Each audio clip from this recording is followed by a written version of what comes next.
N'hésitez pas à liker la vidéo s'il vous plaît, et si vous êtes nouveau sur la chaîne, n'oubliez pas de vous abonner et d'activer la notification pour ne manquer aucune de nos prochaines vidéos.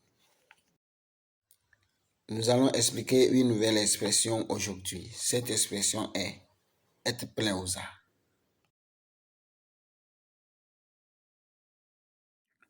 Savez-vous d'où l'expression être plein aux arts tire ses origines? Si vous êtes joueur ou précisément joueur de cartes, alors vous avez peut-être une idée. L'expression être plein aux arts provient des arts que l'on trouve dans les jeux de cartes. En effet, la plupart du temps, les arts sont considérés comme les cartes les plus fortes. L'expression être plein aux arts aurait vu le jour au XIXe siècle et provient du jeu de poker. Le poker est un jeu de cartes qui consiste à réaliser des combinaisons de cartes pour pouvoir battre ses adversaires. Le gagnant de chaque tour remporte alors les jetons ou l'argent misé par les autres joueurs.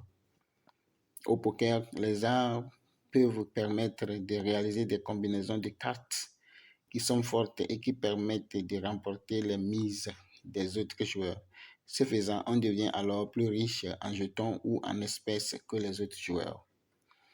On peut trouver quelques synonymes et expressions de l'expression être plein aux arts dans la langue française, comme par exemple être riche, être friqué, être très aisé, avoir beaucoup d'argent, être plein de fric, être fortuné ou rouler sur l'or.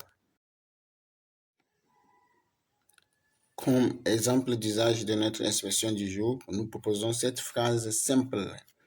Bill Gates est plein aux arts. Ce qui veut dire que Bill Gates est très aisé. Il est très riche. Il est riche comme Crésus. Nous venons d'expliquer notre expression du jour. Merci pour votre attention. À demain pour une autre expression. Bye.